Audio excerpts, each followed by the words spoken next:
नमस्कार साथियों, कैसे हैं आप सभी लोग। उम्मीद करता हूं कि आप सब लोग बहुत अच्छे होंगे और आप लोगों की पढ़ाई भी बहुत अच्छे ढंग से आगे बढ़ रही होगी। दोस्तों, आपका स्वागत है हमारे एक बहुत ही नए इनिशिएटिव में जिसका नाम है सारांश सीरीज। देखिए, हमने आपसे बहुत पहले कहा था कि हम एक बहुत अच्छी सीरीज आपके लिए लेकर के आएंगे जो एग्जाम में आपकी बहुत हेल्प करेगी, जिसका नाम है सारांश। सारांश सीरीज में पहले हमने ये डिसाइड किया था कि हम सिर्फ 15 मिनट का वीडियो बनाएंगे, पर वो पॉसिबल नहीं हो पाया क्योंकि इतना सारा कंटेंट रहता है कि उसे 15 मिनट में समेटना आसान नहीं होता है और बहुत मेहनत वाले वीडियोस होते हैं। तो अभी व्हाट आई हैव डिसाइडेड, मैंने ये डिसाइड किया है कि जो भी महत्वपूर्ण टॉपिक हैं आपकी परीक्षा के लिए, वो सारे टॉपिक हम सारांश सीरीज के अंतर्गत लाते हैं। जैसे आज हम पहला लेक्चर लेकर के आए हैं, Indian state of forest report 2023 की जो रिपोर्ट आई है, सभी एग्जाम के लिए काम आएगी। हालांकि एमपीपीएससी के लिए इस बार हमने एमपी का डेटा भी ऐड किया है, मध्य प्रदेश का डेटा भी हमने ऐड कर दिया है ताकि एक कंप्लीट प्रिपरेशन आपकी हो सके। इसके बाद जो अगला वीडियो हम लेकर के आने वाले हैं उसमें कृषि आंकड़े हैं, एग्रीकल्चर डेटा है, फिर एक मिनरल डेटा का वीडियो लेकर के आएंगे। इस तरह से भारतीय अर्थव्यवस्था की नवीन प्रवृत्तियां, तो जो भी इंपॉर्टेंट डेटा है वो हम इस सीरीज में कवर करेंगे। लगभग 10-15 लेक्चर हम बनाएंगे एग्जाम से पहले, और उन 15 लेक्चर में हम कोशिश करेंगे कि बहुत जो भी महत्वपूर्ण डेटा है वो कवर करा दिया जाए। दूसरा, यहाँ पर भी हमारी वही अप्रोच होगी कि पहले हम पूरा का पूरा कंटेंट पढ़ेंगे, थ्योरी पढ़ेंगे, और अगली क्लास में, अगले लेक्चर में साथियों, हम एमसीक्यू की चर्चा करेंगे। तो इस सीरीज में आप ये मत समझिएगा कि ये कोई विषय से संबंधित है, नहीं। इसमें हम सभी इंपॉर्टेंट टॉपिक को लेकर के आएंगे। रहेगा लेक्चर सीरीज ही, जैसे आज ये लेक्चर 1 है, कल लेक्चर 2 है, परसों इस तरह से, मतलब रेगुलर तो नहीं होगा, एक दिन छोड़ के एक दिन होगा क्योंकि समय बहुत लगता है डेटा बनाने में। तो लेक्चर सीरीज ही होगी, लेकिन ऐसा नहीं होगा कि एक विषय से संबंधित होगा।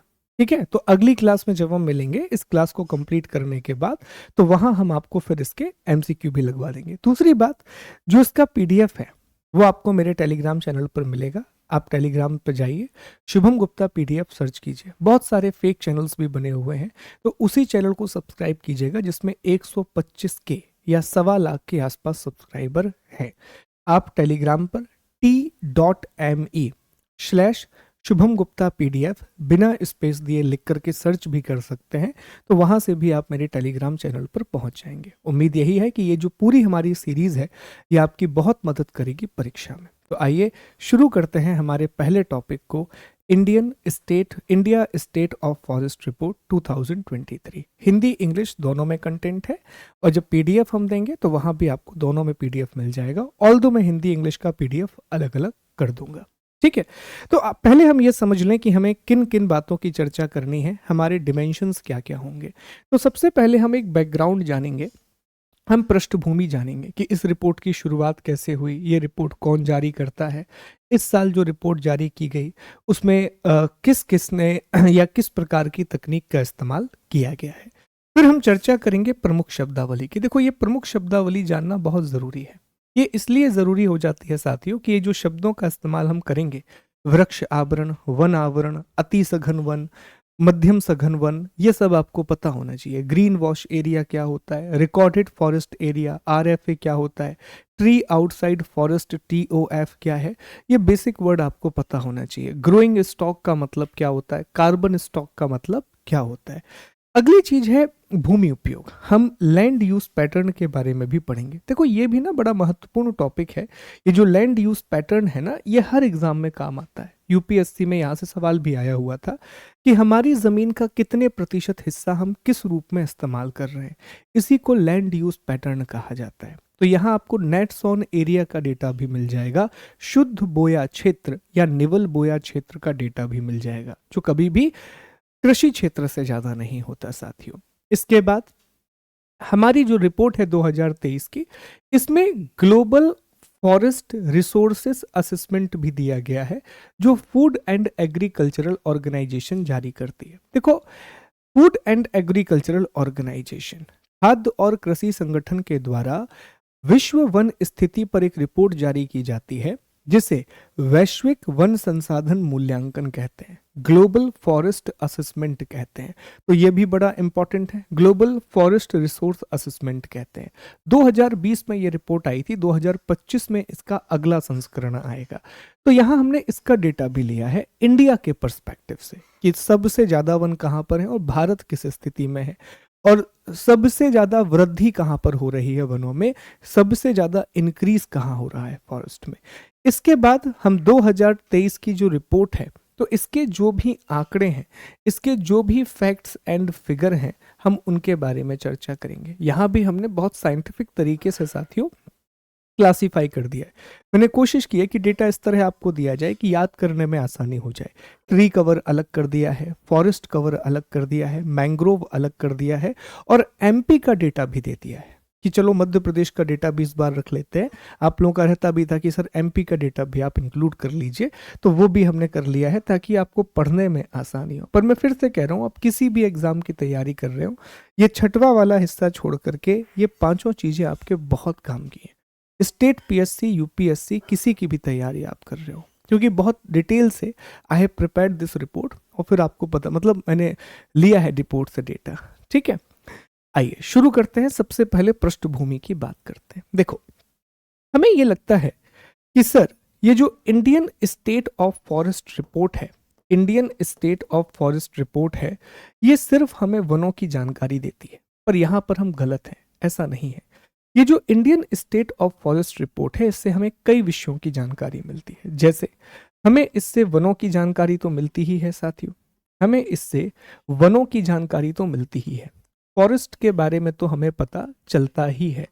पर फॉरेस्ट के साथ साथ, वनों के साथ साथ हमें वृक्ष आवरण की जानकारी भी मिलती है। हमें ट्री कवर के बारे में भी पता पड़ता है, हमें ट्री कवर के बारे में भी पता पड़ता है। उसके अलावा हमें मैंग्रोव के बारे में भी पता पड़ता है कि मैंग्रोव भारत में किस प्रकार से हैं। मैंग्रोव एक विशेष प्रकार के वन होते हैं जो उन क्षेत्रों में पाए जाते हैं जहां मीठा और खारा पानी मिलता है। तो सामान्यतः ये तटीय क्षेत्रों में पाए जाते हैं, और ये दुनिया का बहुत बड़ा एक इकोसिस्टम है। फिर मैंग्रोव के बाद साथियों इस बार इन्होंने वन अग्नि की जानकारी भी दी है, वनाग्नि।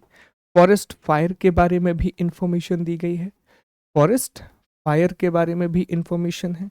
अब फॉरेस्ट फायर के अलावा, वन अग्नि के अलावा, यहाँ पर कार्बन स्टॉक की जानकारी भी दी गई है। कार्बन स्टॉक का मतलब होता है किसी भी क्षेत्र में कार्बन को संग्रहित करने की जो क्षमता होती है उसे कार्बन स्टॉक बोलते हैं। देखिए, कार्बन स्टॉक जलवायु परिवर्तन के दृष्टिकोण से एक बहुत ही महत्वपूर्ण अवधारणा है। कार्बन स्टॉक जितना ज्यादा होगा, वायुमंडल में कार्बन डाइऑक्साइड की मात्रा उतनी कम होगी, जिससे ग्रीन हाउस प्रभाव में कमी आएगी, जिससे अल्टीमेटली ग्लोबल वार्मिंग कम होगी। ग्लोबल वार्मिंग कम होने का मतलब है पृथ्वी के औसत तापमान में ज्यादा बढ़ोतरी नहीं होगी, और यही हमें करना है। कार्बन स्टॉक जितना ज्यादा होगा, कार्बन डाइऑक्साइड एटमॉस्फेयर में उतना डिक्रीज होगा।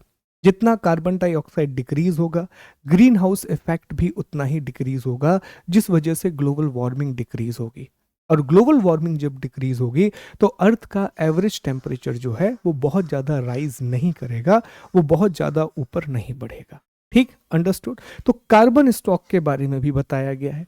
इसके अलावा यहाँ ग्रोइंग स्टॉक, बढ़ते हुए भंडार के बारे में भी बताया गया है। बढ़ते हुए भंडार का मतलब यह है कि इस बार यह भी कहा गया है कि वनों की स्थिति क्या है, वहां हेल्दी फॉरेस्ट कितने हैं, वहां पर हेल्दी वन कितने हैं, कितने वृक्ष बढ़ सकते हैं।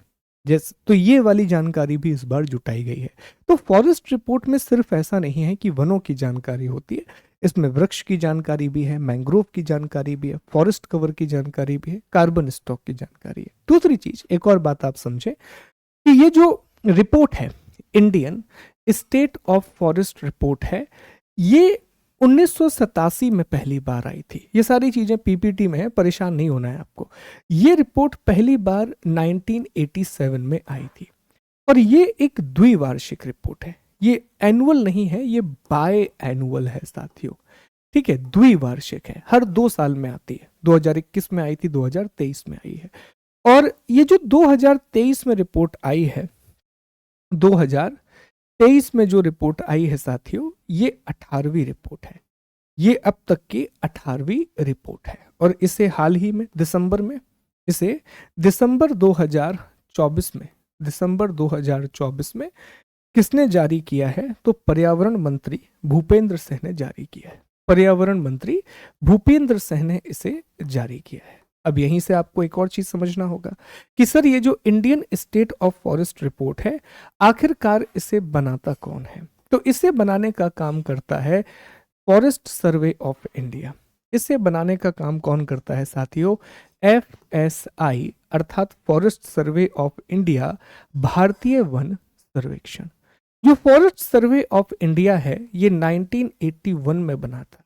इसका जो मुख्यालय है ये देहरादून में है और ये किस मंत्रालय के तहत आता है? तो ये विशेष तौर पर ध्यान रखना है कि ये पर्यावरण मंत्रालय के तहत आता है, मिनिस्ट्री ऑफ एनवायरनमेंट के तहत आता है। तो अगर आपसे ये भी पूछ लिया जाए कि ये जो Indian state of forest report है इसे कौन सा मंत्रालय जारी करता है, तब भी आप जवाब दे पाएंगे कि इसे पर्यावरण मंत्रालय जारी करता है।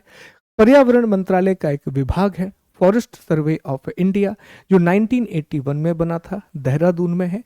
ये इसको प्रिपेयर करने का काम करता है। तो ये बेसिक इंफॉर्मेशन है। 2023 की जो रिपोर्ट है वो 18वीं रिपोर्ट है, दिसंबर में आई है।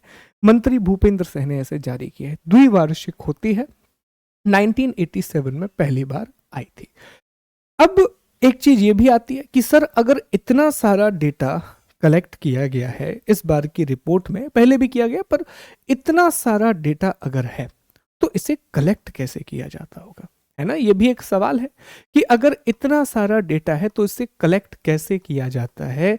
तो इसके लिए उपयोग होता है इसरो के स्वदेशी उपग्रह। इसरो के जो स्वदेशी उपग्रह हैं, इसरो के जो इंडिजिनस सैटेलाइट हैं, उनका प्रयोग किया जाता है। और 2023 की रिपोर्ट के लिए हमने जिस सैटेलाइट का प्रयोग किया है वो है IRS resource sat 2 LISS 3।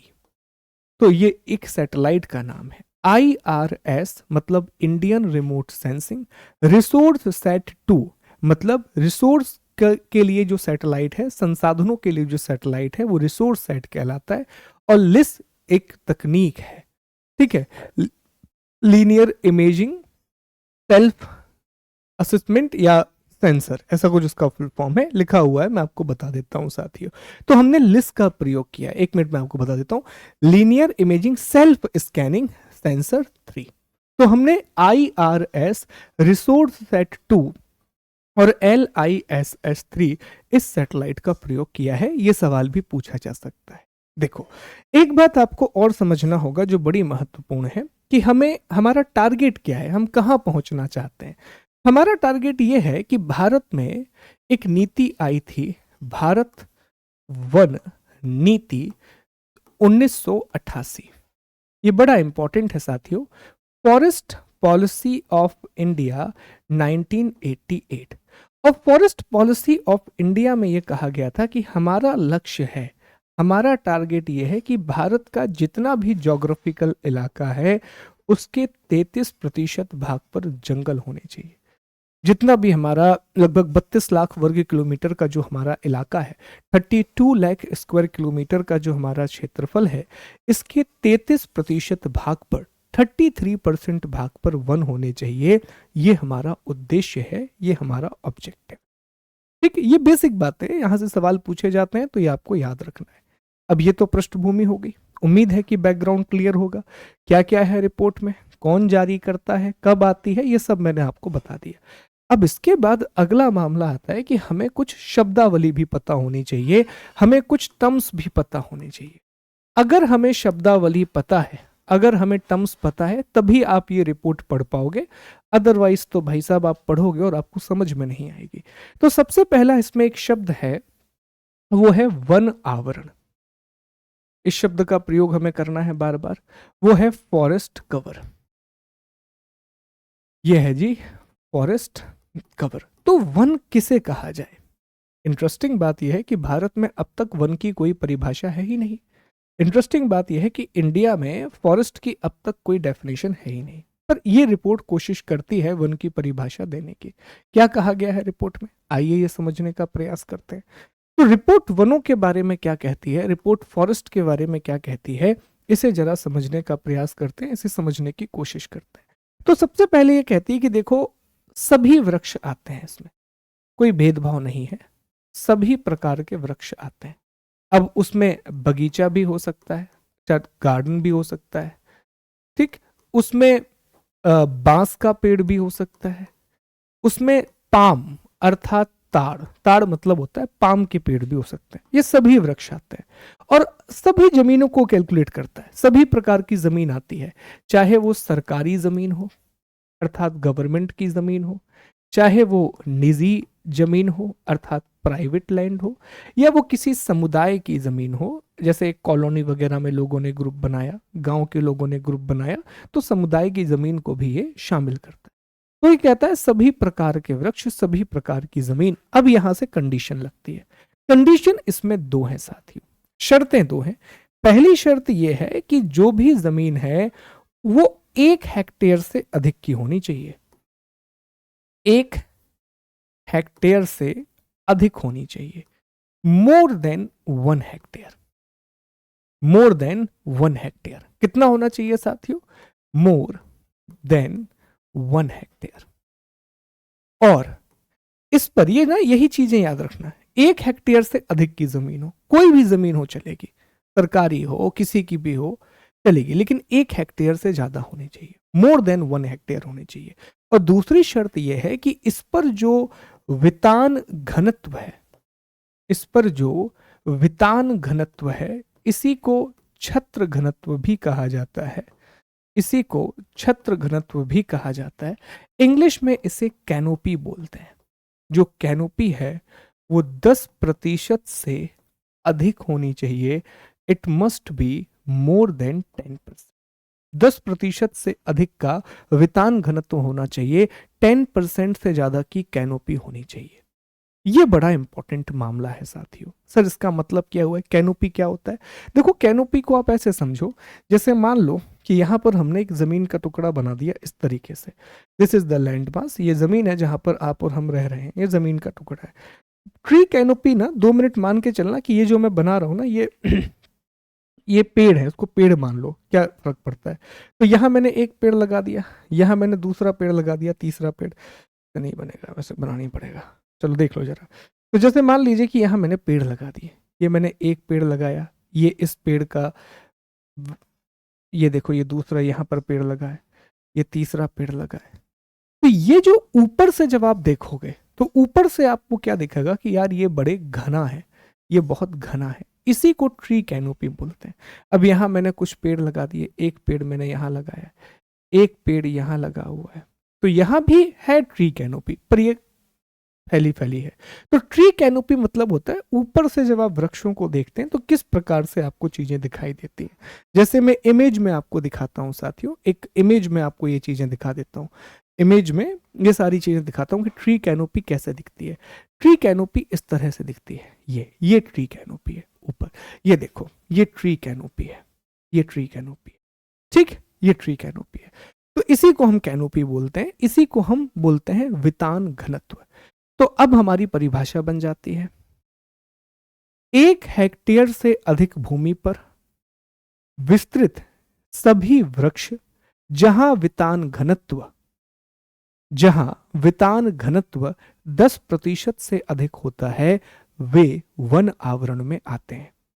All the trees spread on the area more than 1 hectare that have tree canopy more than 10% comes under the, माफ कीजिए, come under the forest cover.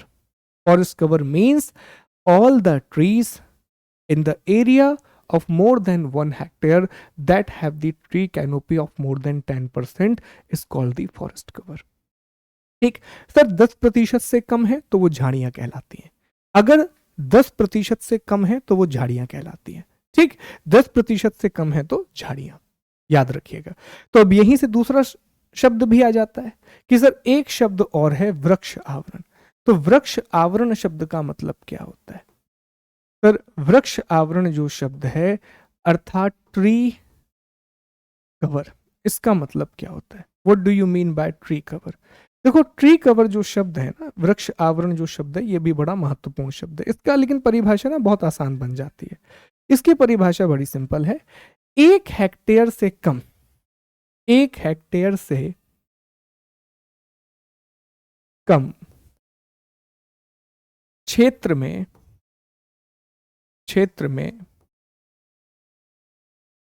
विस्तृत विस्तृत वृक्ष, वृक्ष ओके। कोई भी पेड़ हो, अगर वो 1 हेक्टेयर से कम में जितने भी पेड़ हैं वो सारे किस में आएंगे? ट्री कवर में आएंगे। उसकी कैनोपी कितनी भी हो उससे फर्क नहीं पड़ता, कैनोपी कितनी भी हो, 1 हेक्टेयर से कम है तो वो सब कुछ वृक्ष आवरण में आएगा। तो जैसे आप और हम प्लांटेशन करते हैं, हमारे घर के बाहर 3 पेड़ लगे हुए हैं, मेरे घर के बाहर एक गार्डन है, लेकिन ये सब 1 हेक्टेयर से कम है, तो वहां जितने भी पेड़ हैं वो सारे के सारे किस में आएंगे? ट्री कवर में आएंगे। बहुत सिंपल डेफिनेशन है, याद रखिएगा। 1 हेक्टेयर से ज्यादा तो वन आवरण, 1 हेक्टेयर से कम तो वृक्ष आवरण। और इन्हीं दोनों को मिलाकर के डेटा तैयार किया जाता है कि भारत का वन और वृक्ष आवरण कितना है, इंडिया का ट्री और फॉरेस्ट कवर कितना है। लेकिन ज्यादा जरूरी फॉरेस्ट कवर होता है, ट्री कवर में इकोसिस्टम पैदा नहीं होते साथियों। वृक्ष आवरण में पारिस्थितिक तंत्र नहीं बनते, पारिस्थितिक तंत्र हमेशा वन आवरण में बनते हैं। कुछ और शब्द की चर्चा कर लेते हैं। देखो 2-3 शब्द मैंने आपको बता दिए, वन आवरण बता दिया, वृक्ष आवरण बता दिया, और यह भी बता दिया कि कोई ऐसा इलाका जो 1 हेक्टेयर से ज्यादा का हो सकता है, लेकिन वहां अगर कैनोपी 10% से कम है तो फिर वो झाड़ियां कहलाएंगी। कोई इलाका 1 हेक्टेयर से ज्यादा का हो सकता है, लेकिन अगर वहां वितान घनत्व 10% से कम है तो वे झाड़ियां कहलाएंगी। ये सारे शब्द याद रखना है। अब ये जो वन आवरण है, एक शब्द आपको और समझना है, ये जो वन आवरण है, तो वन आवरण की परिभाषा क्लियर है ना? 1 हेक्टेयर से ज्यादा और कैनोपी 10% से अधिक। तो जो वन आवरण है, जो फॉरेस्ट कवर है, इसे भी 3 भागों में बांटा गया है। It is divided into 3 part. कितने भागों में बांटा गया है जी? 3 भागों में बांटा गया है। इसका जो पहला हिस्सा है, ये कहलाता है वेरी डेंस फॉरेस्ट, अर्थात अति सघन वन। ठीक है। दूसरा इलाका जो कहलाता है वो मॉडरेटली डेंस फॉरेस्ट, और तीसरा ओपन फॉरेस्ट। ठीक है, मध्यम सघन वन, और तीसरा होता है खुले वन, खुले वन। देखो तीनों के लिए एक बात तो कॉमन है कि एरिया 1 हेक्टेयर से ज्यादा का होना चाहिए, क्योंकि वो तो वन की बेसिक परिभाषा है। चेंज क्या होता है वो समझो। चेंज ये होता है कि जो अति सघन वन होते हैं वहां यह कहा जाता है कि यहां पर जो वितान घनत्व है, यहां जो कैनोपी डेंसिटी है, वो 70% या अधिक होनी चाहिए। वो 70% हो या उससे ज्यादा हो, वो 70% हो या उससे ज्यादा हो। वहीं जो मध्यम है वहां कहा जाता है कि 40% या अधिक, पर 70% से, सिंपल भाषा में बताऊं मैं आपको, 40% से लेकर के 69.9% तक, सिंपल भाषा में। क्योंकि जैसे ही वो 69.9 से 70 गया, वो क्या बन जाएगा?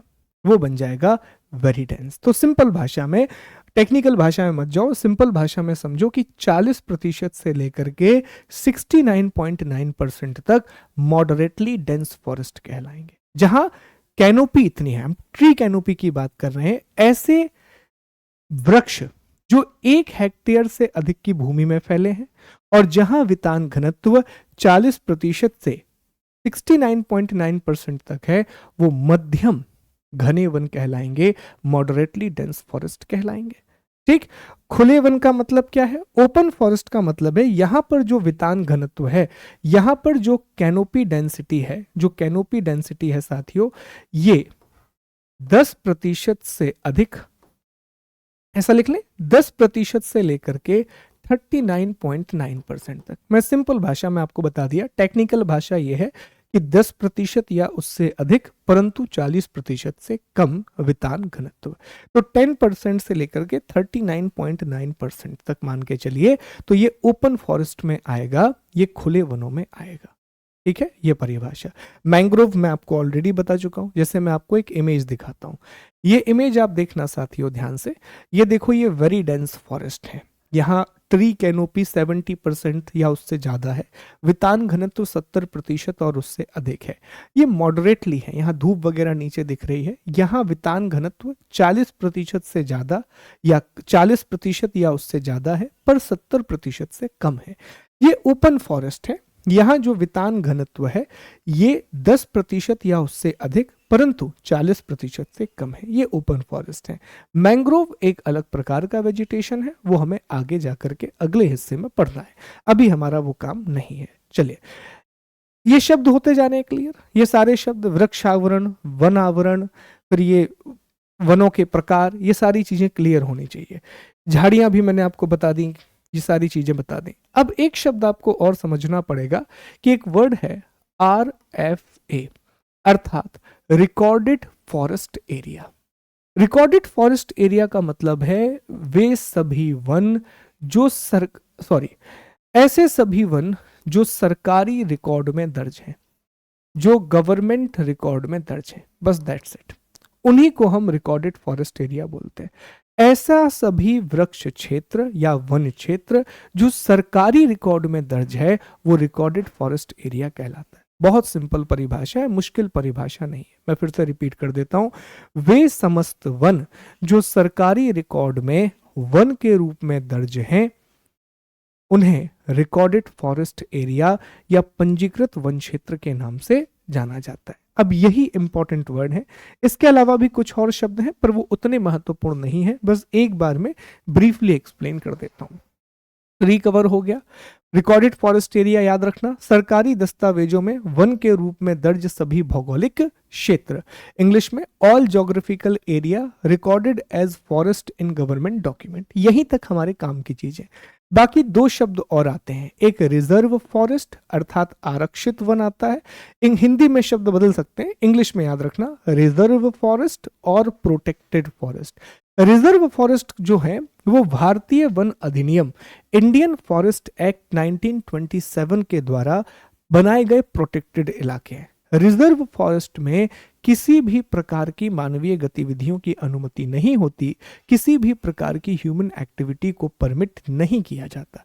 लेकिन जो प्रोटेक्टेड फॉरेस्ट है, ये स्टेट गवर्नमेंट इनमें बहुत बड़ा रोल प्ले करती है और यहाँ परमिट कर दिया जाता है मानवीय गतिविधियों को। यहाँ मानवीय गतिविधि या ह्यूमन एक्टिविटीज को कुछ मात्रा तक अनुमति दे दी जाती है।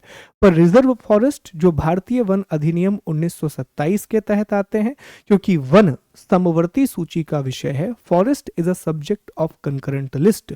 42वें संविधान संशोधन 1976 के द्वारा वन को संघ सूची राज्य सूची से हटा करके समवर्ती सूची में डाल दिया गया था, स्टेट लिस्ट से हटा करके कंकरेंट लिस्ट में डाल दिया गया था साथियों। ठीक, यहां तक याद रखेंगे। फिर एक green wash area. Green wash area बस याद रखना कि जो भारतीय वन सर्वेक्षण है, इसने अपनी शीट में जितने भी इलाकों को ग्रीन कलर से नोट करके रखा है वो ग्रीन वॉश एरिया, ज्यादा इंपॉर्टेंट नहीं है। Tree outside forest, recorded forest area के बाहर जितने भी वन है, अब चाहे वो 1 हेक्टेयर से ज्यादा के ही क्यों ना हो, यहां थोड़ा सा अंतर है। देखो, ट्री कवर और ट्री आउटसाइड फॉरेस्ट में एक बेसिक अंतर है। ट्री कवर ये कहता है कि 1 हेक्टेयर से कम इलाके में जितने भी पेड़ हैं वो सब कुछ वृक्ष आवरण के तहत आते हैं। All the trees area less than 1 hectare they all are the part of tree cover. Simple परिभाषा है। लेकिन एक नई परिभाषा है ट्री आउटसाइड फॉरेस्ट। इसमें यह कह रहा है कि recorded forest area, recorded forest कौन सा, जो भौगोलिक क्षेत्र सरकार जिनको वन मानती है, सरकारी दस्तावेजों में जितने भी वन हैं, उन वनों के बाहर जितने भी पेड़ हैं वो ट्री आउटसाइड फॉरेस्ट है। उसमें हो सकता है कि एक ऐसा इलाका हो जहां 1 हेक्टेयर से ज्यादा जमीन पर पेड़ लगे हों, पर सरकार ने चूंकि उसे वन नहीं माना, इसलिए वो ट्री आउटसाइड फॉरेस्ट में आएगा।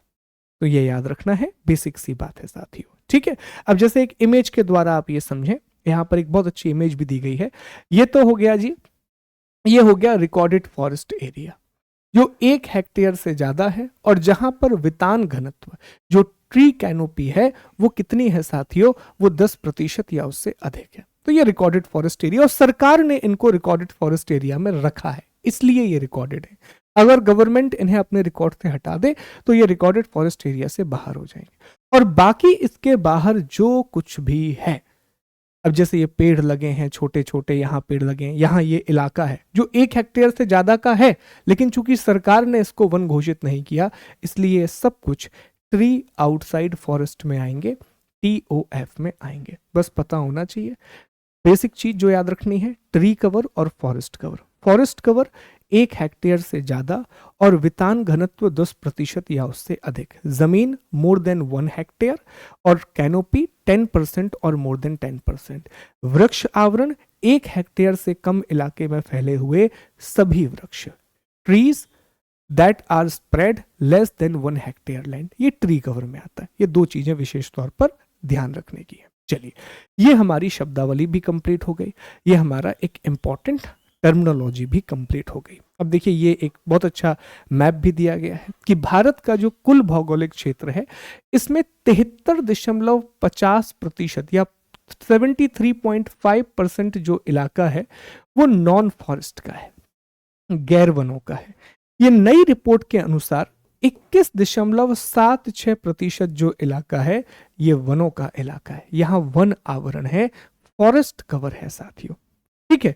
3.41% जो इलाका है यहां वृक्ष कवर है, यहां वृक्ष आवरण है, ट्री है, और 1.33% में झाड़ियां हैं। झाड़ियां 1 हेक्टेयर से ज्यादा हो सकती हैं, लेकिन वहां पर वितान घनत्व 10% से कम होता है, कैनोपी 10% से कम होती है। तो एक ग्राफ भी बता दिया कि 21.76 पर वन आवरण है, 3.41 पर वृक्ष आवरण है, 1.33 पर झाड़ियां हैं, और 73.50 जो है वो नॉन फॉरेस्ट है। यहां से डेटा शुरू हो गया। ये डेटा याद रखना है आपको कि 2023 की रिपोर्ट के अनुसार फॉरेस्ट कवर कितना है, तो फॉरेस्ट कवर साथियों हो गया 21.76%। ट्री कवर वृक्ष आवरण कितना है, 3.41%। झाड़ियां कितनी है, 1.33%। और जो नॉन फॉरेस्ट है वो है 73.5%। ये डेटा याद रखना ही पड़ेगा, very very important, very very important data, very important data. ठीक, चलो आगे बढ़ते हैं, अगले टॉपिक पर आते हैं। अगला है भूमि उपयोग। जैसा हमने कहा था कि रिपोर्ट में लैंड यूज पैटर्न भी बताया गया है कि हम जमीन का इस्तेमाल कैसे कर रहे हैं, भूमि का इस्तेमाल कैसे कर रहे हैं। तो इसमें एक डेटा है, कहा गया है कि भारत का जो कुल क्षेत्रफल है हम वर्ग किलोमीटर में पढ़ते हैं, यहां हेक्टेयर में दिया गया है, याद रख लो तो ठीक है, नहीं हो तो कोई बात नहीं।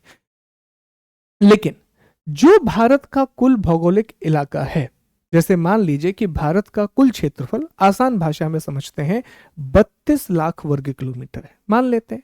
तो इस 32 लाख वर्ग किलोमीटर में से हम सिर्फ और सिर्फ 93.23% भूमि ही उपयोग कर पाए हैं, बाकी इलाके को हम उपयोग नहीं कर पाए हैं। ठीक है, जो लैंड यूज है वो 93.23%, इतना हम यूज कर पाते हैं। अब इसमें यह कहा गया है कि जो नेट सोन एरिया है, नेट सोन एरिया का मतलब है जहां साल में कम से कम एक बार फसल बोई जाती है, उसी को हम नेट सोन एरिया कहते हैं, जहां एक साल एटलीस्ट साल में फसल बोई जाती है।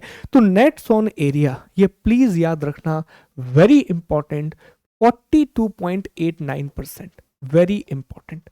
नेट सोन एरिया का मतलब होता है ऐसा क्षेत्र जहां कम से कम एक बार तो हमने फसल बोई हो, वो नेट सोन एरिया कहलाता है। इसी के साथ अगला है कृषि योग्य बंजर भूमि अर्थात कल्चरेबल वेस्टलैंड। सर ये इसका मतलब क्या होता है?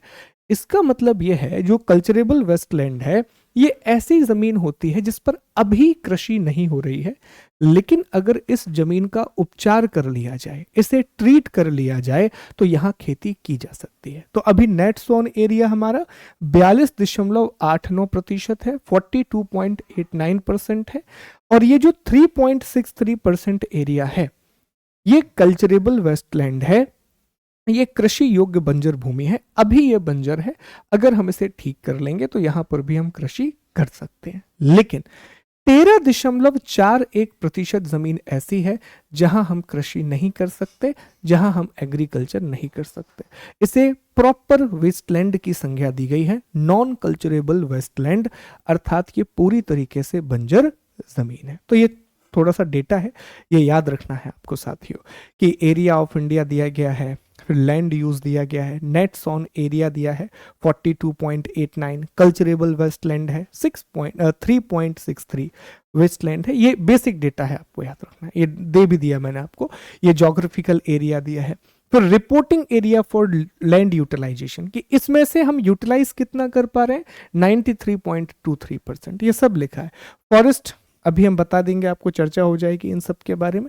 तो जो ये पूरा एरिया है, मैंने सिर्फ इंपॉर्टेंट निकाल दिया है साथियों, ये इंपॉर्टेंट है, जिसमें से सबसे ज्यादा इंपॉर्टेंट है ये most important net sown area. जब एग्रीकल्चर की चर्चा होगी तो वहां भी हम इसकी बात करेंगे कि नेट सोन एरिया कितना है, that is going to be the most important part, ये सबसे महत्वपूर्ण होगा। ठीक, चलो आगे बढ़ते हैं अगले हिस्से पर। लैंड यूज पैटर्न भी कंप्लीट हो गया।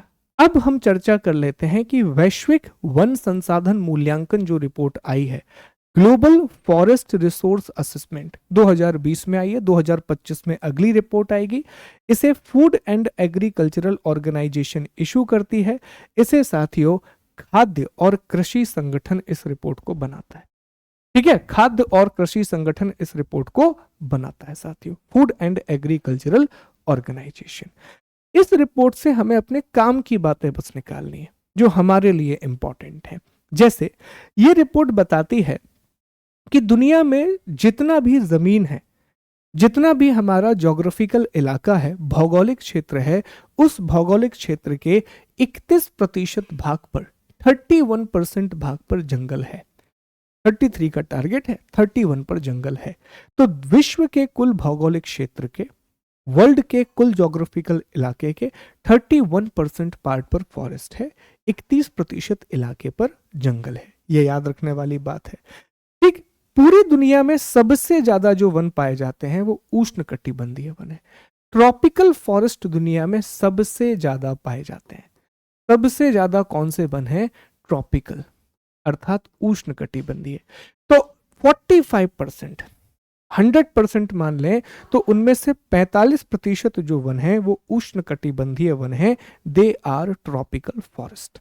दो डेटा हो गए कि टोटल ज्योग्राफिकल यूनिट का 31% फॉरेस्ट है, विश्व के कुल भौगोलिक क्षेत्रफल का 31% जंगल है, और उस 31% में से भी 45% उष्णकटिबंधीय वन है। इसके बाद टैगा वन आते हैं जिन्हें बोरियल फॉरेस्ट भी कहा जाता है। टैगा वन आते हैं जिन्हें बोरियल फॉरेस्ट भी कहा जाता है।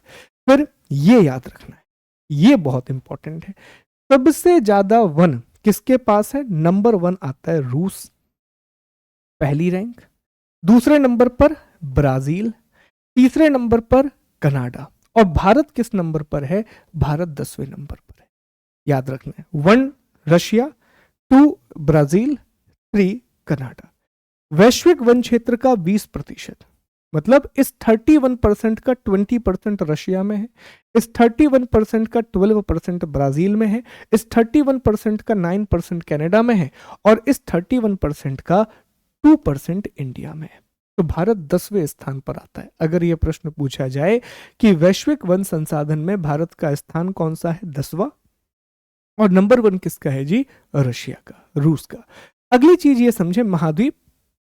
अब यूरोप, आप कहेंगे सर यूरोप में 25%, सबसे ज्यादा वन यूरोप महाद्वीप में कैसे पाए जाते हैं? वो इसलिए कि ये जो रिपोर्ट है ये मानती है कि Russia is a part of Europe. अब चूंकि रशिया यूरोप का पार्ट हो गया तो यूरोप नंबर 1 आ गया। अगर रशिया को आप एशिया में काउंट कर लेंगे तो एशिया नंबर 1 आ जाएगा। तो ये कंट्रोवर्शियल सवाल है, ये नहीं पूछे जाएंगे, पर फिर भी पता होना चाहिए कि यूरोप नंबर 1 है, दूसरे नंबर पर साउथ अमेरिका, तीसरे नंबर पर नॉर्थ अमेरिका। छोड़ देते हैं उस मामले को। अब ये चीज बड़ी निराश करने वाली है साथियों, ये जो अगला पॉइंट है ये बहुत निराश करने वाली बात है कि वैश्विक वन क्षेत्रफल में गिरावट आई है। There is a decrease, there is a decline, there is a decline in global forest area. और 0.12% की गिरावट है, 0.12% का डिक्लाइन है, 0.12% की गिरावट आई है। और सबसे ज्यादा गिरावट जो आई है वो आई है अफ्रीका में। यहां शायद लिखा नहीं, हाँ ये लिखा ना, अफ्रीका में सबसे ज्यादा गिरावट आई है। लेकिन एक अच्छी बात भी है कि सबसे ज्यादा जो बढ़ोतरी हुई है, सबसे ज्यादा जो बढ़ोतरी हुई है साथियों, वो एशिया में हुई है। तो अगर यह सवाल पूछा जाए कि ग्लोबल फॉरेस्ट डिक्लाइन सबसे ज्यादा कहां पर है, वैश्विक वनों में सबसे ज्यादा गिरावट कहां पर आई है, तो गिरावट आई है अफ्रीका में। गिरावट कहाँ आई है, अफ्रीका में। और वृद्धि सबसे अधिक कहां पर हुई है, तो वृद्धि सबसे अधिक एशिया में हुई है। और टॉप 3 कंट्रीज जहां सबसे ज्यादा वृद्धि हुई है उसमें नंबर 1 चीन, नंबर 2 ऑस्ट्रेलिया और नंबर 3 भारत। तो अब यहां से सवाल 2 बनेंगे। पहला सवाल अगर वो आपसे पूछें कि वैश्विक वन प्रतिशत में भारत का स्थान कौन सा है, ग्लोबल फॉरेस्ट में इंडिया की रैंक क्या है, तो जवाब दोगे 10, 10वीं रैंक पर है हम, 2% है हमारे यहाँ ग्लोबल फॉरेस्ट का। लेकिन अगर सवाल पूछे कि वैश्विक वन वृद्धि प्रतिशत में कौन सा देश आगे है, ग्लोबल फॉरेस्ट इंक्रीज में भारत की रैंक क्या है, कि जहां वनों में बढ़ोतरी हो रही है, जहां इंक्रीज हो रहा है, तो उसमें भारत तीसरे नंबर पर है। नंबर 1 चाइना है, नंबर 2 ऑस्ट्रेलिया है, नंबर 3 इंडिया है। तो कंफ्यूज होने जैसा कुछ है नहीं, कंफ्यूज बिल्कुल नहीं होना है। हाईएस्ट एनुअल फॉरेस्ट ग्रोथ अगर पूछेगा तो उसमें इंडिया की रैंक 3 है।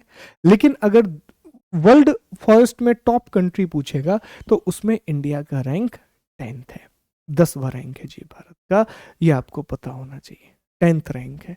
ठीक, यहां तक मामला क्लियर है। उम्मीद है कि यहां तक आपके सारे मामले क्लियर होंगे, सभी बातें आपको समझ में आ रही हो। आगे बढ़ते हैं, अगले हिस्से पर आते हैं। ये देखो, ये वही लिखा है कि दुनिया में सबसे ज्यादा वन कौन से हैं, ट्रॉपिकल, उष्णकटिबंधीय, ये जो हरे रंग से दिखाए गए। दूसरे नंबर पर आते हैं बोरियल, ये टैगा प्रकार की वनस्पति है, टैगा प्रकार की, साइबेरिया में है, ध्रुवीय क्षेत्रों के पास पाई जाती है ये, ठीक है, बोरियल। फिर तीसरे नंबर पर टेम्परेट फॉरेस्ट है, शीतोष्ण वन है। और चौथे नंबर पर सब ट्रॉपिकल है, उपोष्णकटिबंधीय। तो नंबर 1 हो गए उष्णकटिबंधीय वन, दूसरे नंबर पर हो गए टैगा प्रकार की वनस्पति, ठीक है, तीसरे नंबर पर हो गए शीतोष्णकटिबंधीय वन, शीतोष्णकटिबंधीय वन, और चौथे नंबर पर हो गए सम सॉरी उपोष्ण कटिबंधीय, उपोष्ण कटिबंधीय वन। तो ये प्रतिशत भी है। ये देखिए टॉप 5 कंट्रीज में रशिया है, फिर ब्राजील है, कनाडा है, अमेरिका, चाइना, बट टॉप 5 याद रखना भी नहीं है, इतने में ही हमारा काम बन जाएगा। ठीक, यहां तक मामला क्लियर हुआ, यहां तक सारी बातें क्लियर हैं। हमने 4 पॉइंट पढ़ लिए हैं साथियों, हमने 4 बिंदुओं का अध्ययन कर लिया है। अब हम डेटा ओरिएंटेड चीजें पढ़ने जा रहे हैं, ठीक है, डेटा ओरिएंटेड चीजें पढ़ने जा रहे हैं। 1 मिनट के लिए ध्यान से आप इसे एक बार देख लो ताकि चीजें क्लियर हो सके।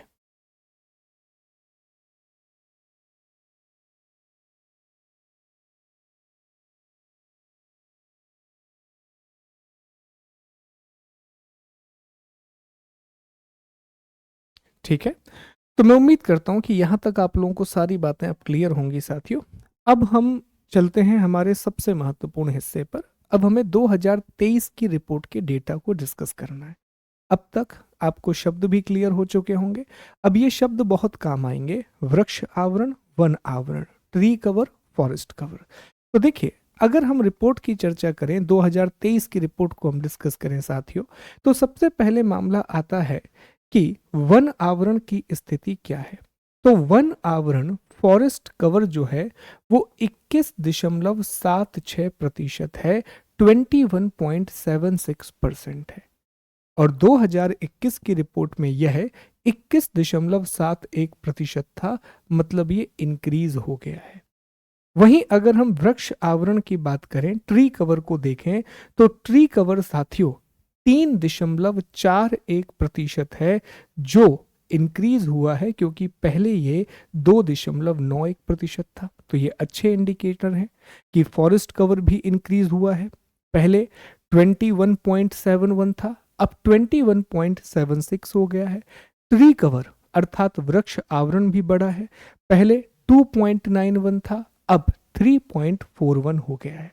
तो ओवरऑल अब जब फॉरेस्ट कवर बढ़ गया, ट्री कवर बढ़ गया, तो ये तो नेचुरल सी बात है कि ट्री और फॉरेस्ट कवर भी बढ़ ही गया होगा। तो आप देखिए कि भारत का कुल वृक्ष और वन आवरण 25.17% है। इंडिया का टोटल ट्री और फॉरेस्ट कवर उसके टोटल ज्योग्राफिकल एरिया का 25.17% है, और 2021 की रिपोर्ट में यह 24.62% था। ये जो सारा डेटा है ना, ये भारत के भौगोलिक क्षेत्रफल के प्रतिशत में है, इंडिया के ज्योग्राफिकल परसेंटेज के रूप में। तो थोड़ा सा हम यहाँ रिकॉल कर लेते हैं साथियों, ताकि हमें चीजें याद हो जाएं। एक बेसिक पॉइंट, 21 का डेटा याद नहीं रखना है आपको, बस इतना याद रखना है कि वृक्ष आवरण भी बढ़ा है, वन आवरण भी बढ़ा है, और जब वृक्ष और वन आवरण बढ़ा है मतलब दोनों चीजें इंक्रीज हुई हैं। तो यहां हम बस 3 डेटा याद रख लें कि सर, अगर भारत के वन आवरण के बारे में पूछा जाए, अगर भारत के वन आवरण के बारे में पूछा जाए, तो जी हाँ, फॉरेस्ट कवर हमारा इंक्रीज हुआ है, फॉरेस्ट कवर इंक्रीज हुआ है। और अभी फॉरेस्ट कवर कितना है, तो अभी सर ये 21.76% है। सर वृक्ष आवरण कितना है, ट्री कवर कितना है, तो ट्री कवर जो साथियों है वो 3.41% है।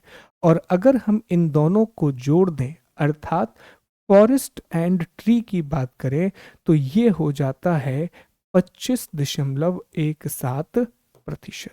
25.17%। ये सबसे बेसिक डेटा है जो आपको पता होना चाहिए। देखो यही रिपोर्ट 2-3 साल चलने वाली है, तो अब ये डेटा आपको पता होना चाहिए। अब हम इसी डेटा को एक एक करके एक्सप्लोर करेंगे। सबसे पहले हम वन आवरण की चर्चा करेंगे, फिर हम वृक्ष आवरण की चर्चा करेंगे, और फिर दोनों की चर्चा करेंगे। तो आइए सबसे पहले हम चर्चा करते हैं साथियों फॉरेस्ट कवर के बारे में, अर्थात वन आवरण के बारे में। देखो, तो यहां से पहला सवाल आपका यही बनेगा कि क्षेत्रफल के आधार पर, बेस्ड ऑन द एरिया, क्षेत्रफल के आधार पर सबसे ज्यादा वन आवरण कहां पर है। एक सवाल ये बन गया। दूसरा सवाल यहां से ये बनेगा कि क्षेत्रफल के अलावा प्रतिशत के आधार पर, बेस्ड ऑन परसेंटेज, सबसे ज्यादा वन कहां पर है। तीसरा सवाल यहां से ये बनता है कि सर्वाधिक वृद्धि कहां पर हुई है, मैक्सिमम इंक्रीज कहां पर हुआ है। और साथियों चौथा सवाल यहां से ये बनता है कि सर्वाधिक कमी कहां पर आई है, मैक्सिमम डिक्रीज कहां पर आया है। तो आइए इन चारों के जवाब देखते हैं। देखो, अगर सबसे ज्यादा हम एरिया की बात करें तो वो है मध्य प्रदेश, वो है हमारा प्यारा मध्य प्रदेश। लगभग 77,000 वर्ग किलोमीटर इलाके पर वन है। मध्य प्रदेश के बाद दूसरा नंबर आता है साथियों अरुणाचल प्रदेश का, अरुणाचल प्रदेश का। और अरुणाचल के बाद तीसरा नंबर आता है जी छत्तीसगढ़ का, तीसरा नंबर आता है छत्तीसगढ़ का। ठीक, छत्तीसगढ़ को मैं सीजी लिख दे रहा हूं, तब भी काम बन जाएगा। लेकिन अगर हम किसी राज्य के प्रतिशत के रूप में उसकी बात करें कि परसेंटेज कहां पर ज्यादा है, तो परसेंटेज साथियों लक्षद्वीप में सबसे ज्यादा है। लक्षद्वीप में 91% है साथियों। और दूसरे नंबर पर इसमें मिजोरम है, मिजोरम। और तीसरे नंबर पर इसमें अंडमान और निकोबार है, तीसरे नंबर पर इसमें अंडमान और निकोबार है। ये याद रखना है। अब सर्वाधिक वृद्धि, मैक्सिमम जो इंक्रीज हुआ है, ये मिजोरम में हुआ है, ये मिजोरम में हुआ है। और दुख की बात यह है कि सर्वाधिक जो कमी आई है वो मध्य प्रदेश में आई है। एमपी में लगभग 300 वर्ग किलोमीटर का जो फॉरेस्ट कवर है वो मध्य प्रदेश में कम हो गया है। इतना डेटा, बहुत बेसिक डेटा पता होना चाहिए। अब आप कहेंगे सर यहाँ भी टॉप 3 नहीं, अभी नहीं, डेटा ना एक एक करके डाला जाता है दिमाग में। अभी मैं टॉप 3 यहां भी बोल दूंगा तो कंफ्यूज हो जाओगे। अभी सिंपल बस याद रखो कि एरिया में मध्य प्रदेश नंबर 1 पर है, अरुणाचल नंबर 2 पर, छत्तीसगढ़ नंबर 3 पर। प्रतिशत में लक्षद्वीप नंबर 1 है, मिजोरम नंबर 2 है, अंडमान नंबर 3 है। और वृद्धि मिजोरम में सबसे ज्यादा हुई है और कमी मध्य प्रदेश में सबसे ज्यादा आई है। एमपी में सबसे ज्यादा कमी आई है। चले अब हम वृक्ष आवरण के बारे में चर्चा कर लेते हैं साथियों। अब हम वृक्ष आवरण पढ़ लेते हैं कि सर ट्री कवर की सिचुएशन क्या है, वृक्ष आवरण की स्थिति क्या है। तो देखिए सर्वाधिक वृक्ष आवरण अगर हम एरिया में देखें कि सर एरिया के हिसाब से सर्वाधिक वृक्ष आवरण कहां पर है, तो इसमें एरिया के हिसाब से अगर हम वृक्ष आवरण की बात करें तो नाम आता है महाराष्ट्र का एरिया। ठीक, वहीं अगर हम प्रतिशत की बात करें कि सर प्रतिशत सबसे ज्यादा कहां पर है, परसेंटेज सबसे ज्यादा कहां पर है, तो प्रतिशत जो सबसे ज्यादा है साथियों वो है चंडीगढ़ में। वृक्ष आवरण की चर्चा हो रही है और चंडीगढ़ के बाद दिल्ली का नाम आता है। यहां वृक्ष आवरण अच्छी मात्रा में है। यहां पर साथियों अगर हम देख भी लें, आप यहां परसेंटेज देख लें तो चंडीगढ़ में लगभग 18% का वृक्ष आवरण है। चंडीगढ़ में लगभग 18% का वृक्ष आवरण है। और सर्वाधिक जो वृद्धि हुई है, मैक्सिमम जो इंक्रीज हुआ है, कमी का डेटा नहीं दिया गया है, वृद्धि का डेटा दिया गया है। और सर्वाधिक जो वृद्धि हुई है वो छत्तीसगढ़ में हुई है, वो छत्तीसगढ़ में। तो पहले तो ये डेटा याद होना चाहिए, इसीलिए मैंने एक स्लाइड पर लिखा है। आप चाहें तो ये नोट डाउन भी कर सकते हैं, तो एक स्लाइड पर आपका भी डेटा आ जाएगा। और सिर्फ अभी इंपॉर्टेंट डेटा हमने आपको ये याद नहीं करवाया, अभी हम वहां ले ही नहीं गए कि महाराष्ट्र, राजस्थान, उत्तर प्रदेश, वो अगला हिस्सा है। अभी कम से कम इतना तो याद हो जाए कि हाँ सर पहला पहला याद हो गया। ठीक है, फिर हम आगे बढ़ेंगे कि महाराष्ट्र है, फिर राजस्थान है, फिर यूपी है, यूपी। अब ये हो गया जी फॉरेस्ट कवर और नीचे हो गया ट्री कवर। ऊपर हमने लिखा वन आवरण, नीचे हमने लिखा वृक्ष आवरण। अब इसमें हम ऐड ऑन कर लेते हैं कि सर अगर हम इन दोनों को मिला दें, क्या होगा अगर हम इन दोनों को मिला दें। प्रश्न तो यहां से भी पूछा जा सकता है और प्रश्न डबल करके ही पढ़ना है, क्योंकि एग्जामिनर आपको फंसाएगा, एग्जाम का प्रेशर रहेगा। तो हो सकता है सिर्फ फॉरेस्ट कवर पढ़ के आ जाओ, या हो सकता है सिर्फ ट्री कवर पढ़ के आ जाओ। मेक श्योर कि प्रश्न कम से कम 2 बार आप पढ़ रहे हो, नहीं तो गलती करके आ जाओगे। बनती हुई चीजें जब गलत होती है ना तो बहुत दुख होता है साथियों। तो यहां पर अब ध्यान दीजिएगा, इन चीजों पर। देखें, जब टोटल की बात की जाएगी, जब एक सेकेंड ना,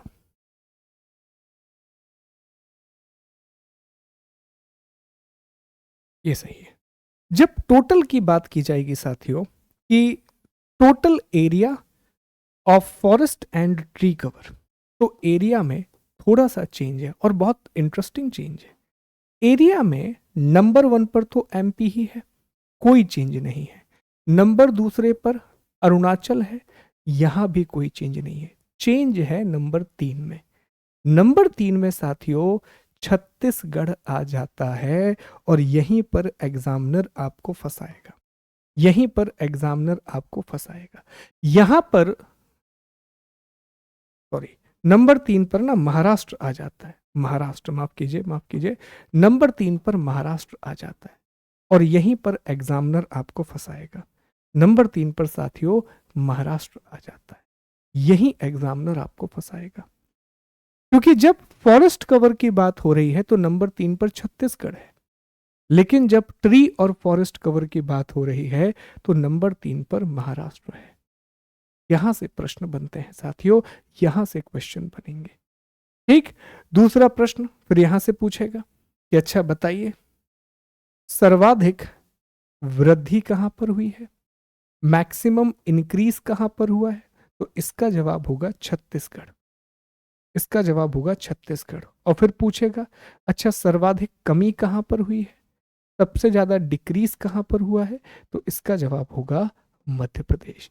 अब तीनों को मिलाना मत, तीनों को अलग अलग रखना। आइए आप देख भी सकते हैं यहाँ पर कि जब वृक्ष और वन आवरण को मिला दिया जाएगा तो मध्य प्रदेश नंबर 1 पर, अरुणाचल नंबर 2 पर और महाराष्ट्र नंबर 3 पर।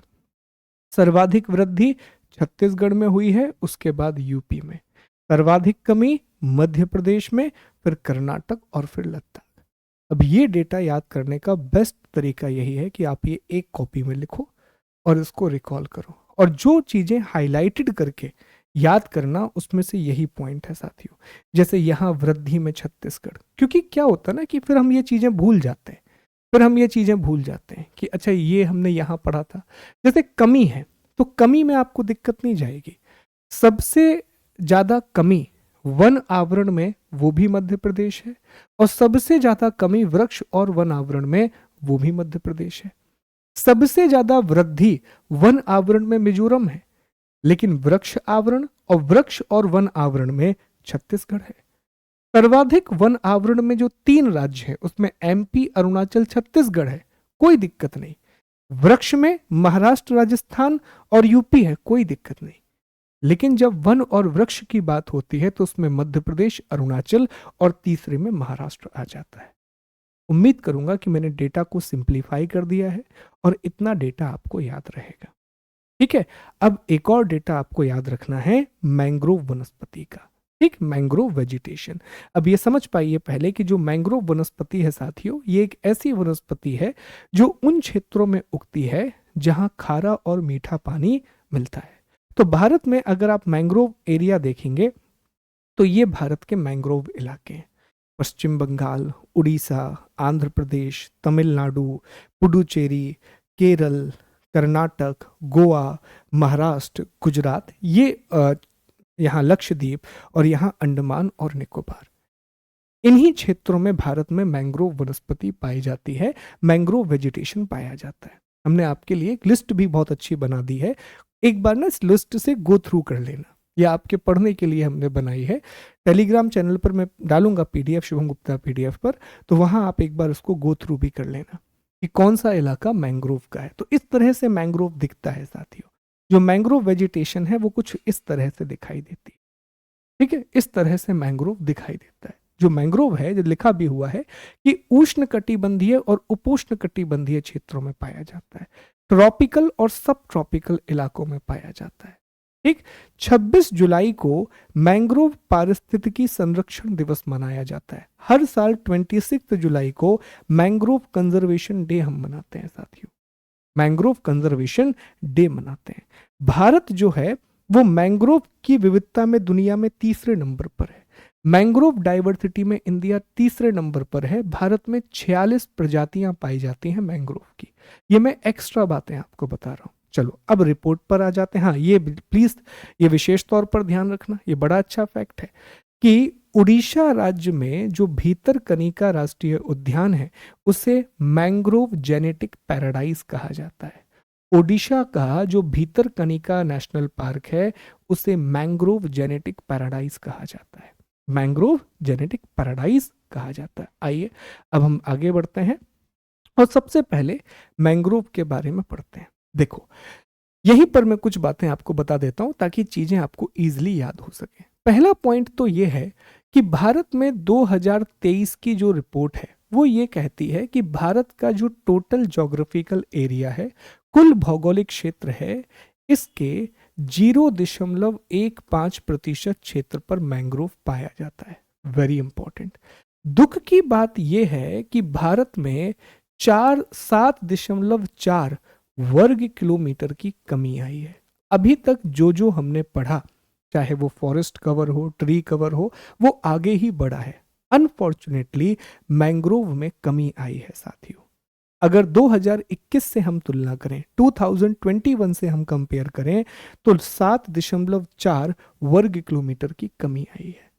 फिर अगला सवाल आपसे यह पूछा जाएगा कि अच्छा ये बताइए सर्वाधिक मैंग्रोव कहां पर पाए जाते हैं, मैक्सिमम मैंग्रोव कहां पर पाए जाते हैं। तो बहुत अच्छा ग्राफ है। सर्वाधिक मैंग्रोव पश्चिम बंगाल में है। देख पाए कि लगभग 43% मैंग्रोव है पश्चिम बंगाल में। पश्चिम बंगाल के बाद दूसरा नंबर गुजरात का है साथियों, दूसरा नंबर गुजरात का है। और गुजरात में आप देख पाए लगभग 23% मैंग्रोव है। और तीसरे नंबर पर आता है अंडमान और निकोबार द्वीप। ये प्लीज याद रखना, वेरी इंपॉर्टेंट। मैंग्रोव सबसे ज्यादा नंबर 1 जो आपके सामने है, नंबर 1 वेस्ट बंगाल है, नंबर 2 पर गुजरात है, और नंबर 3 पर अंडमान और निकोबार आइलैंड है।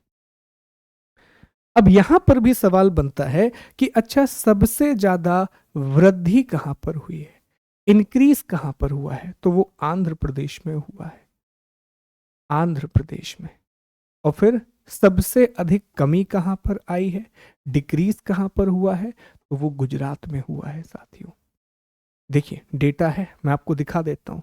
सबसे अधिक वृद्धि आंध्र प्रदेश में है और सबसे ज्यादा कमी गुजरात में है। ठीक। और भारत में मैंग्रोव को भी 3 भागों में बांटा गया है, वेरी डेंस, मॉडरेटली डेंस और ओपन मैंग्रोव। वेरी डेंस 29% है, मॉडरेटली डेंस 30% है, और ओपन जो है वो 40% है।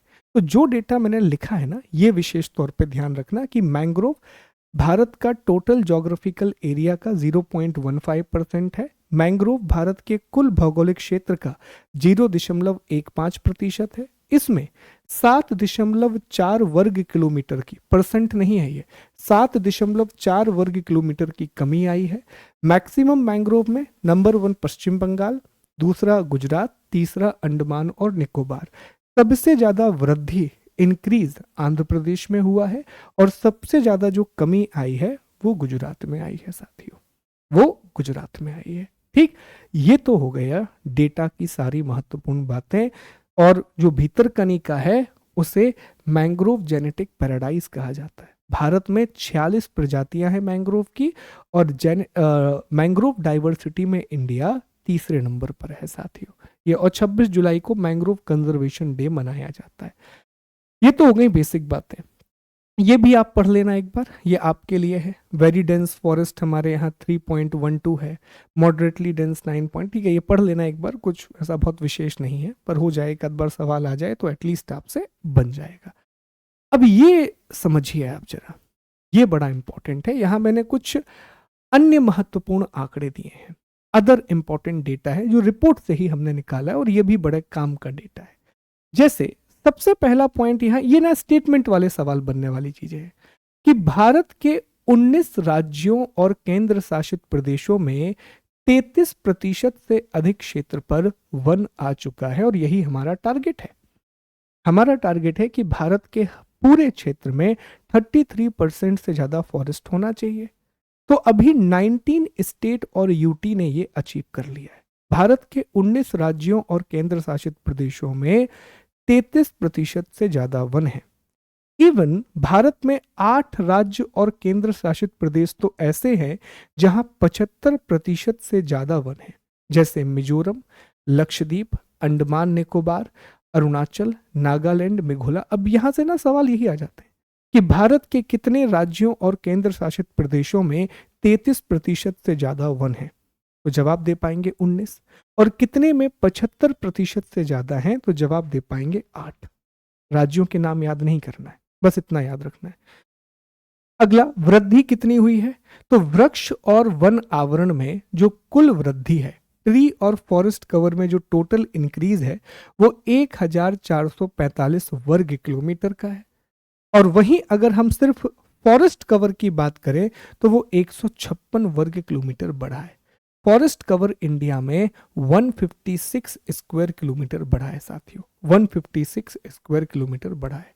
अब उन डेटा नंबर से मत चेंज करना, आप नंबर से कंपेयर करोगे तो ऊपर नीचे आएगा। ठीक है, ये डेटा अलग से दिया जाता है। ओके, तो ये प्रश्न भी पूछा जा सकता है एमपीपीएससी में कि कितना इंक्रीज हुआ है फॉरेस्ट कवर? तो 156 स्क्वायर किलोमीटर का इंक्रीज है। आगे बढ़ें साथियों, ये वाली चीजें, ये अच्छा ये रिपीट हो गया यहीं पर, मैं अलग कर दूंगा इसे, परेशान मत होइएगा, हम अलग कर देंगे। अगला देखें, पूर्वोत्तर जो है वहां कुल वन आवरण दिया गया है जो 67% है। पूर्वोत्तर के जो राज्य हैं, नॉर्थ ईस्ट के जो स्टेट हैं, उनके भौगोलिक क्षेत्र के 67% में नॉर्थ ईस्ट के जितने भी राज्य हैं उनके 67% ज्योग्राफिकल एरिया पर फॉरेस्ट हैं साथी। पर दुख की बात यह है कि यहाँ भी कमी आ रही है, क्योंकि जैसे जैसे विकास का कार्य होगा, डेवलपमेंट का काम होगा, जंगल काटे जाएंगे तो कमी आ रही है। तो नॉर्थ ईस्ट के 67% क्षेत्र पर वन पाए जाते हैं। ओके, और कुछ फैक्ट देख लें। अब ये वनाग्नि, इसमें वनाग्नि की घटनाओं के बारे में भी जानकारी दी गई है, फॉरेस्ट फायर के बारे में भी इंफॉर्मेशन दी गई है। और यहां से भी सवाल बन सकता है, रिसेंटली फॉरेस्ट फायर बहुत चर्चा में है। जैसे जैसे जलवायु परिवर्तन हो रहा है, पृथ्वी का औसत तापमान बढ़ रहा है, वैसे वैसे वनाग्नि की घटनाएं भी बढ़ती जाएंगी, फॉरेस्ट फायर के इवेंट भी बढ़ते जाएंगे। तो अगर हम वनाग्नि की बात करें तो इसमें उत्तराखंड नंबर 1 है, नंबर 2 पर ओडिशा है और नंबर 3 पर छत्तीसगढ़ है। ठीक है, नंबर 1 उत्तराखंड, नंबर 2 ओडिशा और नंबर 3 छत्तीसगढ़।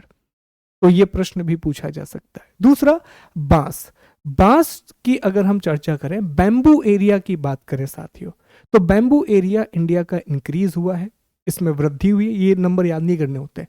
और सर्वाधिक बैम्बू जो है, सबसे ज्यादा जो बांस है वो मध्य प्रदेश में पाए जाते हैं। सबसे ज्यादा बांस जो है वो मध्य प्रदेश में पाए जाते हैं। मध्य प्रदेश के बाद अरुणाचल, उसके बाद महाराष्ट्र। सर्वाधिक वृद्धि कहां पर हुई है? अरुणाचल में। और सर्वाधिक कमी कहां पर आई है? कर्नाटक में। तो अगर बैम्बू की बात की जाए तो बैम्बू इंडिया में इंक्रीज हुआ है। Maximum bamboo area Madhya Pradesh में है। मैक्सिमम इंक्रीज कहां हुआ है? अरुणाचल में। और मैक्सिमम डिक्रीज कहां पर हुआ है? कर्नाटक में। पहला पहला डेटा याद रखो, पूरा नहीं। अब इसे भी पता है कैसे याद रखना। सिंपल काम ये करना कि ये जो डेटा आप लिख रहे हो, ये जो डेटा आपने लिखा, आपके पास तो कॉपी है, तो अब मैं भी ऐसे कर सकता हूं, आप भी अपनी कॉपी को ऐसे कर सकते हो। तो यहां पर आप चौथा पॉइंट लिख देना, नंबर 4, और नंबर 4 डाल के यहां लिख देना बांस। बांस। तो यहां सिंपल कुछ पॉइंटर बना लेना, फिर आप बांस से संबंधित कुछ बिंदु बना लेना कि सर पहला बिंदु हमने क्या बना लेना है बांस से संबंधित, कि बांस में वृद्धि हो गई है, वृद्धि, इंक्रीज हो गया है। दूसरा पॉइंट, एरिया कहां पर है ज्यादा, एरिया कहां पर है ज्यादा, तो ये भी आप लिख लोगे कि सर एरिया मध्य प्रदेश में ज्यादा है। दूसरे नंबर पर अरुणाचल प्रदेश है। फिर कमी और वृद्धि कहां पर हुई है, ठीक है। फिर आप क्या लिख लोगे जी, कि सबसे ज्यादा वृद्धि, इंक्रीज कहां पर हुआ है? अरुणाचल में हुआ है, अरुणाचल में। और सबसे ज्यादा कमी कहां आई है? कर्नाटक में। लो, एक और डेटा बन गया। ऐसे डेटा बनाते जाओ अपनी कॉपी में, बनाते ही जाओ मेरे साथ, इजी पड़ेगा। एक पेज में ही आपकी सारी चीजें रिकॉल हो जाएंगी, एक पेज में ही आपकी सारी चीजें रिकॉल हो जाएंगी साथियों। ठीक है, इस तरह से भी काम किया जा सकता है। ओके, अब बैम्बू के बाद जो अगला डेटा आपको पता होना चाहिए वो भी बड़ा इंपॉर्टेंट है, कार्बन स्टॉक। ये भी महत्वपूर्ण चीज है, कार्बन स्टॉक। शुरुआत में हमने आपको बताया था कि किसी विशिष्ट क्षेत्र में संग्रहित कार्बन की कुल मात्रा को, the total amount of carbon stored in a specific area. जितना ज्यादा वन क्षेत्र बढ़ता जाएगा, मिट्टी बढ़ेगी, वृक्ष बढ़ेंगे, उतना ज्यादा कार्बन स्टॉक भी बढ़ता जाएगा। कार्बन स्टॉक का मतलब यही है किसी क्षेत्र में कार्बन कितना संग्रहित है। अब जैसे हम लकड़ी जलाते हैं तो हम कार्बन रिलीज करते हैं, कोल जलाते हैं कार्बन रिलीज करते हैं, और वो कार्बन रिलीज होकर के वायुमंडल में चला जाता है और फिर वो नुकसान पहुंचाता है। तो अगर कार्बन स्टॉक की चर्चा की जाए तो ये भारत का 7,285 मिलियन टन है। इसे और बढ़ाना है हमें, और पेड़ लगाने हैं, तभी कार्बन स्टॉक बढ़ेगा। और इस बार वृद्धि हुई है, इंक्रीज। अब यहां पे सर्वाधिक जो है वो अरुणाचल प्रदेश में है, और अरुणाचल के बाद मध्य प्रदेश। मध्य प्रदेश में लगभग 608 मीट्रिक टन, पूछा जा सकता है, एमपी के एग्जाम है, 608 मीट्रिक टन कार्बन स्टॉक है। 2030 तक हमें कार्बन सोखने की क्षमता में 3 अरब का इजाफा करना है। हालांकि ये अगर हम इसी स्पीड से चले तो हम लगभग 2-2.25 अरब तक ही पहुंच पाएंगे, या 2.5 अरब तक पहुंच पाएंगे, कुछ कमी रह जाएगी।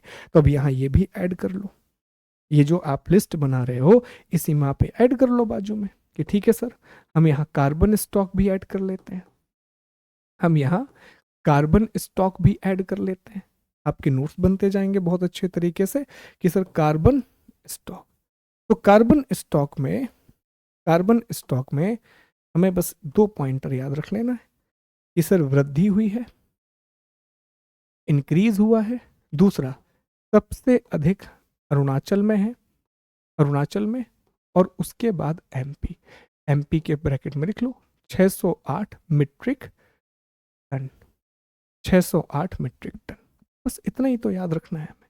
और 2030 तक हमें 2.5 से 3 अरब तक पहुंचना है। बस इतनी बातें याद रख लो, डेटा बन गया आपका, एग्जाम हो गया कि सबसे ज्यादा अरुणाचल में है, उसके बाद मध्य प्रदेश है, और फिर नंबर 3 पर छत्तीसगढ़ आता है। अब आप कहेंगे सर कि मध्य प्रदेश में वन तो ज्यादा है, तो मध्य प्रदेश में कार्बन स्टॉक होना चाहिए। रीजन यह है कि मध्य प्रदेश में फॉरेस्ट एरिया जरूर ज्यादा है, लेकिन अरुणाचल में वेरी डेंस फॉरेस्ट ज्यादा है, और जो अति सघन वन होते हैं उनका कार्बन स्टॉक और उनके प्राथमिक उत्पादन की क्षमता सबसे अधिक होती है। उनका कार्बन स्टॉक और जो उनका प्राइमरी प्रोड्यूस है वो बहुत ज्यादा होता है साथियों। ठीक, चलिए आगे बढ़ते हैं, अगले टॉपिक पर आते हैं। अगला क्या डेटा है? अगला एक डेटा जो दिया गया है वो है सर्वाधिक वन आवरण वाले शहर। शहरों का डेटा भी है साथियों। तो शहरों में नंबर 1 पर दिल्ली है, नंबर 2 पर मुंबई, नंबर 3 पर बेंगलोर। ग्रोइंग स्टॉक का मतलब है कि जंगल में जीवित पेड़ कितने हैं, जीवित पेड़ों की संख्या बताता है, ये हेल्थ बताता है। तो ग्रोइंग स्टॉक में नंबर 1 पर अरुणाचल है, नंबर 2 पर उत्तराखंड है, और नंबर 3 पर छत्तीसगढ़ है। ठीक है। कृषि वानिकी जो एग्रो फॉरेस्ट्री है, इसमें भी वृद्धि हुई है, कृषि वानिकी में भी वृद्धि हुई है। ठीक। सर्वाधिक जंगल में सबसे ज्यादा कौन सा पेड़ पाया जाता है? तो जंगलों में सबसे ज्यादा साल का पेड़ है, साल के बाद सागौन का पेड़ है, फिर चीड़ का पेड़ है, सबसे ज्यादा टीक है, टीक के बाद साथियों नहीं साल है, साल के बाद टीक है, और टीक के बाद पाइन है। और अगर हम सिर्फ नॉर्मल वृक्षों की बात करें वनों के बाहर, तो वनों के बाहर सबसे ज्यादा आम है, आम के बाद नीम है। अब बस यही डेटा थोड़ा ऐड कर लो, इसी डेटा को अपने नोट्स में ऐड कर लीजिए साथियों, आसानी से ऐड हो जाएगा कि सर ठीक है यहां हमने कार्बन स्टॉक लिखा था, अब हम ग्रोइंग स्टॉक लिख लेते हैं। अब हम ग्रोइंग स्टॉक लिख लेते हैं। ग्रोइंग स्टॉक का मतलब है कि जीवित पेड़ कितने हैं। ग्रोइंग स्टॉक, ग्रोइंग स्टॉक, जीवित पेड़ों की संख्या। ठीक, ग्रोइंग स्टॉक। तो ग्रोइंग स्टॉक में बस नंबर 1 याद रख लो कि सर नंबर 1 पर अरुणाचल है, नंबर 1 पर अरुणाचल प्रदेश है। एमपी नहीं है ग्रोइंग स्टॉक में, मतलब मध्य प्रदेश में जंगल है पर सघन जंगल नहीं है। अरुणाचल, उत्तराखंड, छत्तीसगढ़, अरुणाचल, उत्तराखंड, छत्तीसगढ़। ठीक है। अब इसी डेटा में नोट्स बनाते चलना, ये इसी डेटा में आप एक पॉइंट और ऐड कर लो। कौन सा वाला पॉइंट? तो सर हमने अभी अभी क्या पढ़ा? हमने अभी अभी पढ़ा कि वनाग्नि पढ़ा था हमने, वनाग्नि कि सबसे ज्यादा फॉरेस्ट फायर कहां पर हुआ है, सबसे ज्यादा फॉरेस्ट फायर कहां पर हुआ है? तो इसका जवाब है सर उत्तराखंड में हुआ है। उत्तराखंड में सर्वाधिक वनाग्नि की घटनाएं देखिए, आपने देखा भी है कि उत्तराखंड में सर्वाधिक वनाग्नि की घटनाएं है। फिर उड़ीसा है और फिर छत्तीसगढ़ है, फिर उड़ीसा है और फिर छत्तीसगढ़ है, उड़ीसा और छत्तीसगढ़ है। इसी में एक और डेटा आ जाएगा, एक और डेटा किस बारे में आ जाएगा कि कृषि वानिकी, कृषि वानिकी। तो कृषि वानिकी क्या हुई है? एग्रो फॉरेस्ट्री भी आप क्या लिख देंगे कि सर जो एग्रो फॉरेस्ट्री है, जो कृषि वानिकी है, इसमें भी इंक्रीज हुआ है, इसमें वृद्धि हुई है, इसमें वृद्धि हुई है, इंक्रीज हुई है एग्रो फॉरेस्ट्री। ठीक, एग्रो फॉरेस्ट्री भी आ गया। फिर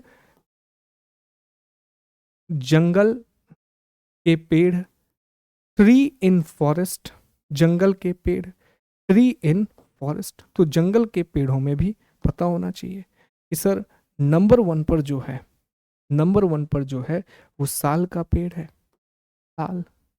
नंबर 2 पर सागौन है, नंबर 2 पर सागौन है, और नंबर 3 पर चीड़ है। ठीक, साल, टीक एंड पाइन। और जंगल के बाहर अगर पूछा जाए कि जंगल के बाहर कौन है, टी आउटसाइड फॉरेस्ट, TOF, जंगल के बाहर, tree outside forest, tree outside the forest. तो इसमें सबसे नंबर 1 पर आएगा आम, और आम के बाद आएगा नीम। आम के बाद आएगा नीम। जंगल में कितनी वृद्धि हुई है? 156 वर्ग किलोमीटर की वृद्धि हुई।